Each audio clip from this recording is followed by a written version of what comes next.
Welcome to the QB Chronicles, an SMU football podcast with Garrett, Gilbert, and Kyle Padron. Join former SMU quarterbacks Garrett and Kyle as they break down each week's game, offering insights from their own experiences on the field.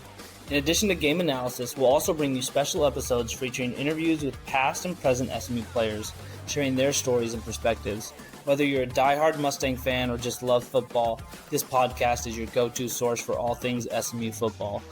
Pony up!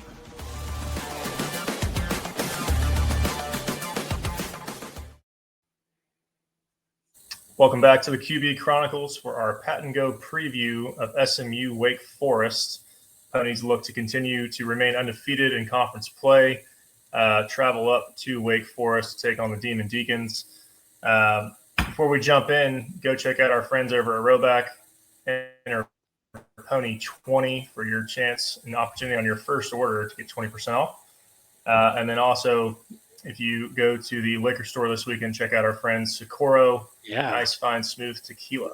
Attaboy. GG knows all about that. There we go. Well, yes and no. Bourbon mostly, but Brown water season, huh? I dabble in the tequila from time to time. Yeah, it's brown water season. It's getting cool outside. That's right. Finally starting to cool off. Yeah, that's exactly right. Yeah, I love it. We're coming off of a big one. Ponies took down Clemson. We went 1-0 last week. Look to do the same this week, going on the road to Wake Forest. What do you got for us? I think I'm excited, man. I feel a little bit of momentum. I feel like the Ponies are, playing some better football right now. Each game into the ACC after the bye week has been a little bit better, a little bit more consistent. And I love us to go back to the East Coast this week and go play some good football again. We're playing a team that's 4-2. They've been playing better football of late. Started off the season a little bit slowly, lost a heartbreaker to Georgia Tech a few weeks ago. Georgia Tech's rolling. And Wake is coming off two blowout victories. We don't know who we're going to get at quarterback. The quarterback to start the season, Robbie Ashford,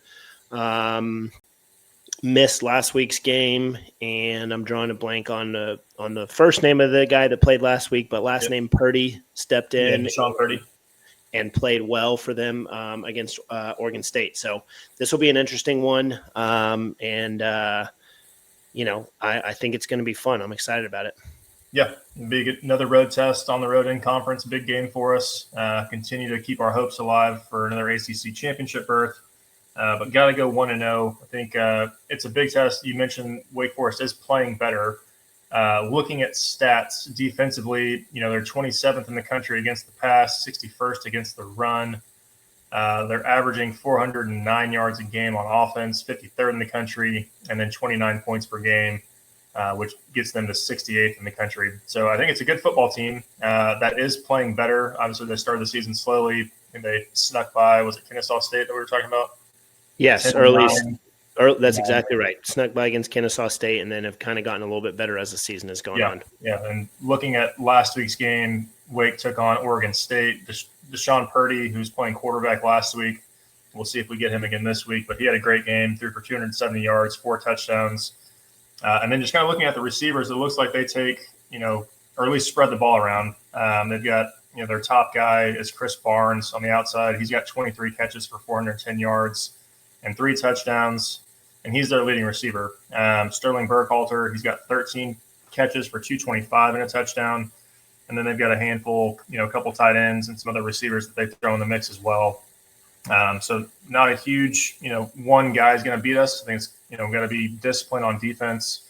I think a lot of it's going to be similar to the blueprint that we had against Clemson and, likely we're going to have going forward. The big ones, Gigi, you mentioned this seemingly all season, but dominating up front on both sides of the ball, win the line of scrimmage. Yeah.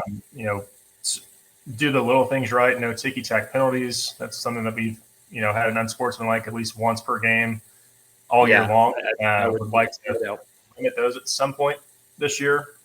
And defensively, let's get pressure on the quarterback, make him make some plays, get the ball out of his hand quickly. And then, we're number 20 in the country as far as turnover margin goes. We're +5 right now. So I think we can continue to force turnovers and give the ball back to our high-powered offense. That's a great blueprint. not only for this week, but for the remainder of the year. Yeah. This is a team that can both be run on and throw on. They're kind of right down the middle defensively, mid 60s in terms of, stopping the run and stopping the pass. So they can be attacked. It's just a matter of going out and executing. Obviously, I think a big thing for us is how does Kevin feel this week in practice? Yeah. How's the ankle respond? It's gonna hurt him until he can get some more rest on it, which is in mid December or whatever. So finding a way to get him through a game clean would be huge. And obviously, he starts to feel confident, and then he can do some of the things that he does so well. So hopefully we can continue to do a good job protecting. These guys, they don't really get after the passer.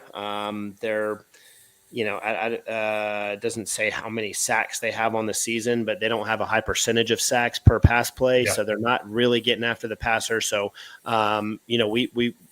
we should be able to, again, establish the run and then hopefully keep Kevin on his feet and let him do the things that make him special. You talked about turnovers. If it's Ashford, he's thrown 4 interceptions on the year. He is a very, very good dual threat player. Multiple games where he's sniffed 100 yards rushing during his starts, but has turned the ball over, only has 2 touchdowns passing on the year and the 4 interceptions. So he can be made to make some mistakes. I think the other thing is too, when you play a dual threat quarterback like this, our guys, we talked about this a little bit last week, but our guys are comfortable with it on defense because they face one every single day in training camp. And so understanding how to keep him in the pocket, understanding, when to get aggressive rushing the passer and when to be smart and keep him in there is going to be a big factor in this game. Again, if Ashford plays, don't know as much about Purdy as a runner, but obviously he played very well and threw the ball well against Oregon State. So be interesting to see how that shakes out come Saturday. Another little bit of indecision or, uncertainty quarterback wise, like there was last week against Clemson. Yeah, I think another player to watch as far as Wake's offense goes, seems like this guy might be the horse, Damon Claiborne. He's averaging 7.8 yards per carry. He's got 69 carries on the year, but 540 yards rushing. So he'll likely get a lot of touches, probably be the focal point on offense. And, let's put pressure on the quarterback, but let's be gap sound in the run game and make it difficult for them to run, much like it was last week at Clemson. Let's see if we can knock that run or yards per carry average down. I think we were 1.2 last week versus Clemson, which is just stellar defense against the run, and would love for a repeat performance there. Yeah. A couple other things to note. Wake Forest actually, shockingly, is a more penalized team than SMU. So maybe we can bait them into a couple dumb ones and hopefully have a couple of those unsportsmanlikes go the other way. Yeah, that would be nice. Nice.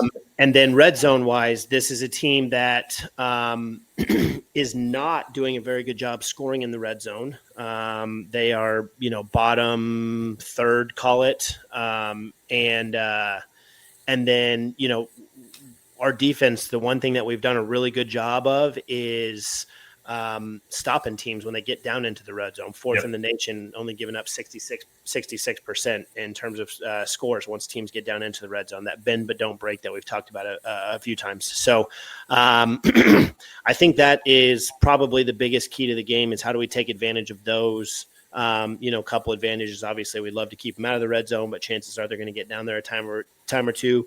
And, the goal is then to trade field goals for touchdowns, obviously us scoring touchdowns when we get down into the red zone like we do such a good job of, and then forcing turnovers. Keep that turnover differential going in the right direction. Yep. I think we're 3.5-point favorites as it stands today. Do you have a prediction? Oh, I do. I like the Ponies to keep things rolling with a 34-21 victory, which means take SMU and take the under. I like it. I am going to match your points on the SMU side. I'm going to go 34-27, still a cover and still a all-out outright win. There you go. Love it. Man, I think that's all we got for the week. Tune in next week, and let's go get another victory over the Demon Deacons. 1-0, baby. Pony up. Pony up.